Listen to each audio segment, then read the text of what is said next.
When I first started and I started making jewellery, I just was so drawn in by the fact that it doesn't have a specific medium. It's not defined by the materials that you use, and so it has this enormous potential to be made of anything, made with anything, in any sort of context. That means that I can just keep learning things forever. I can just keep learning new skills, learning new things, trying new things, and I found that so exciting. I think the performative exploration in my work has come from all this time in the studio, all these hours and days and years spent at the bench trying new techniques, doing these things, and just loving it, loving all the tools, loving all the processes, and just wanting to share that, I think, wanting to show people some of that and taking that into a performative aspect. I wanted to explore the idea of making in this work because this is something that is really precious to me. At the core of it, I really want to do a sort of performance of making. It's not exactly how it would be done in a studio context, but just taking those ideas of the making process and taking them into the street, into the public eye, so they can have an idea of how this making occurs, a little sample of an idea about it, and then maybe they could go and have a look and see some other making videos, or maybe just leave it at that. Just leave it as a little experience of making.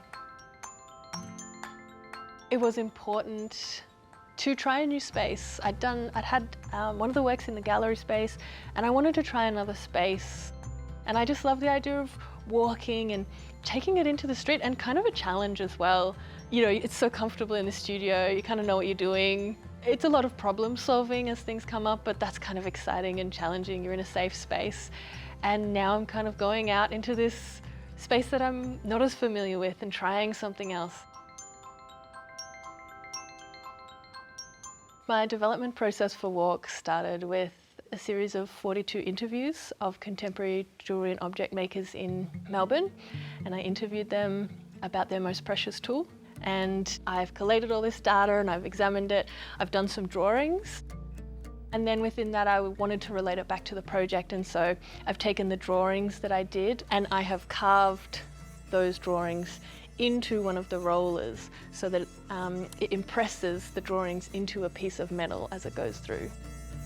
The steel rollers are a miniature set of rollers. So in jewellery, there's a rolling mill as well, which is like a big machine that you use to make metal thinner or make wire as well.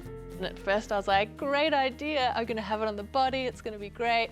And then I sort of started making it and I was like, oh, probably gonna have to make it out of steel for it to be strong enough to have metal passing through it and to imprint on the metal. And then steel is really heavy, and so how am I going to wear this on the body? And so trying to make this compromise between weight and scale and ability to do the action that I wanted it to do.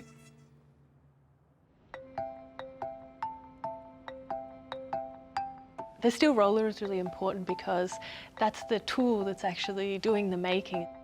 When I'm doing the performance of Walk, I put a small disc of aluminium into the rollers, and by turning the handle and adjusting the tension, the drawings that I've carved into the roller are imprinted into the surface of that piece of metal.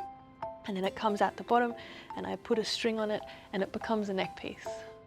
And then I have my pre-prepared little piece of paper which tells the person who picks up the piece about the work, so the title and then a little description on the back of what it is they've found.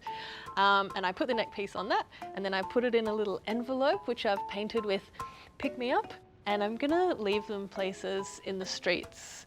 I'll give people a little cute clue about where they are in the streets, but also, you know, in lockdown, in COVID, a little pick me up, a little piece of jewellery, maybe help you through.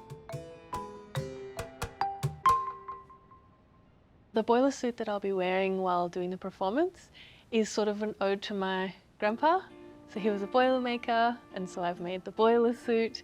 And then I made it this sort of dark red colour because his wife, my grandma, always wore this like dark red raincoat when we'd go on picnics and things when we were kids. There's all photos of it, and I kind of really associate that with her, so it's kind of like both of them together in this one piece.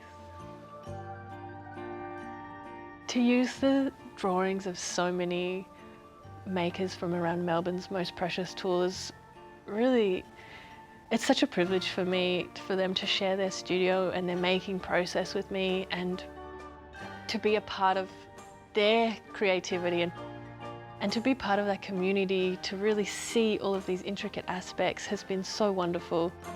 I don't think I'll ever be able to do all of the making in my life, so that really excites me too, because I'm kind of set for life. I just keep trying new things and making things.